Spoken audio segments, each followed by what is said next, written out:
a super soldier came up to him and said, he asked him, he said, "You knew Lieutenant Colonel S.D.?" He goes, "I know exactly who you are."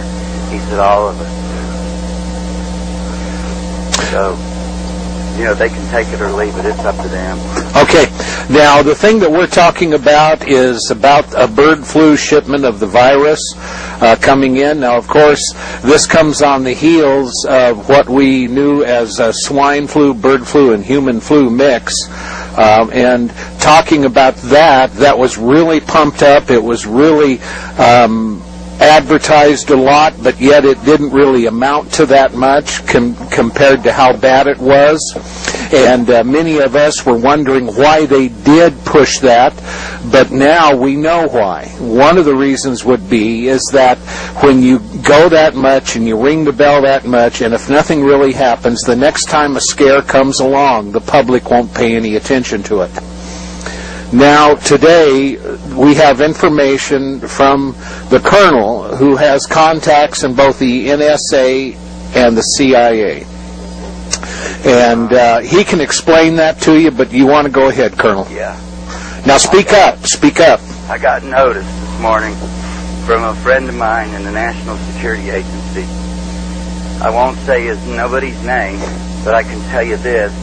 He's one of the most powerful NSA agents as far as rank and power goes in the entire NSA in the United States, and the most powerful in the United States, and the third or fourth in rank and power in the whole world. And he said that if I was a friend of any kind, that I would believe him. Now, this man only calls me once, sometimes only twice a year, because he only calls me when he has something to say that's credible. He's a super soldier type of guy. He's not brainwashed or anything. He's just very strict in what he does. He has the highest clearance, which is cosmic top secret, which is 38 levels above top secret. And he can override up to the vice president's decisions, but not the president. He has to have a reason. He sent me a thing, and he told me he's got it recorded, and he said, "Listen to this." Me, I knew his voice, and listen to what I've got to say. They are transporting from Mexico the N1N5 mutated virus. Not the N1N5 that's able to be inoculated with a shot, but the mutated N1N5. Which means that I don't know if they can turn it on and off like a clock or not, because I wasn't able to ask questions. He said they are doing it by truck and train, mostly by truck.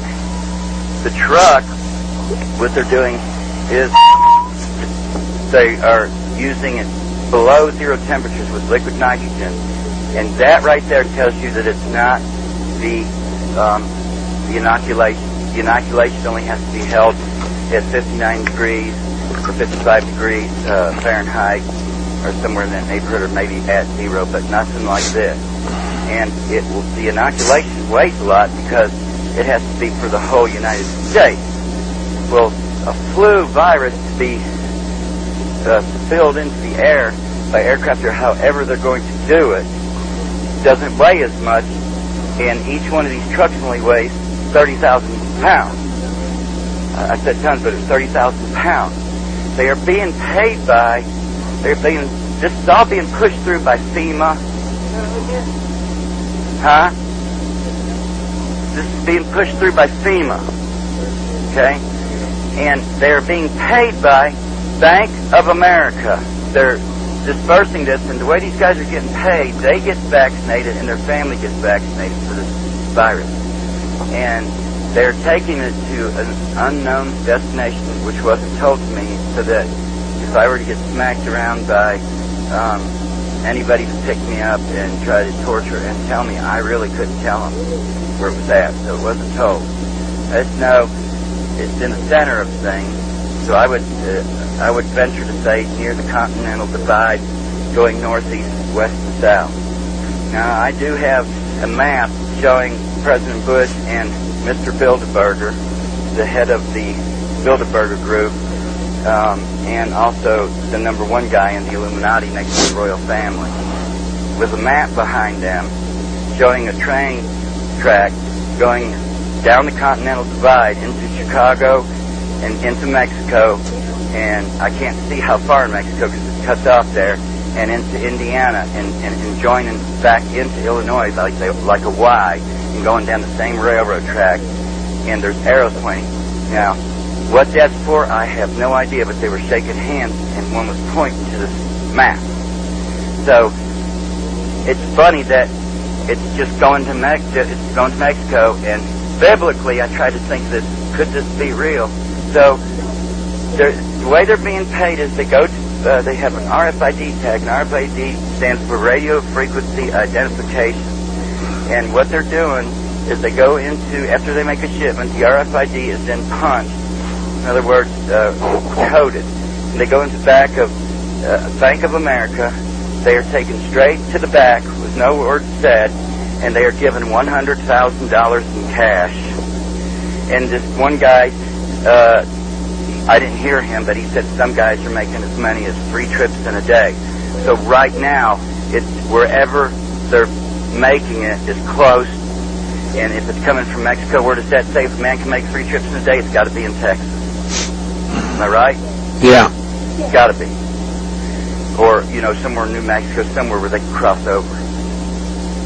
But that's where it's coming from. And here's what he told me. He said, if you are my friend and you believe me, and, I have always given you credible information, you will pass this along as fast as you can and as many people as you can get it to now, not tomorrow.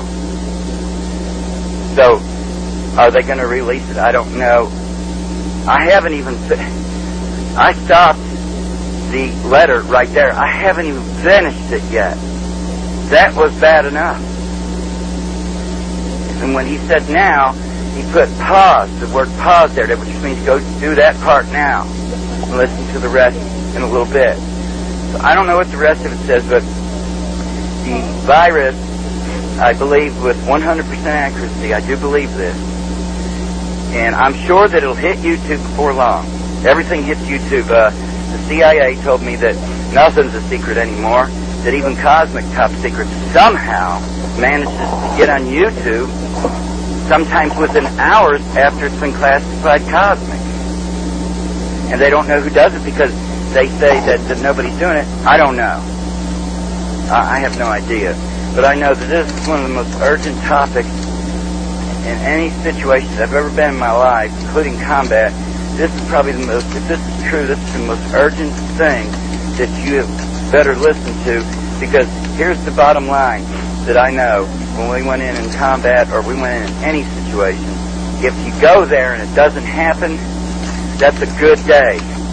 But if you don't go there and it did happen, you're just swallowed up. So a person says, well, what if I leave, my state? Well, if you leave your state, go to your family for a couple weeks somewhere, and sit out and nothing happens, then you haven't lost anything. But if you don't and it does happen, you'll lose it all. And that's what I got to say.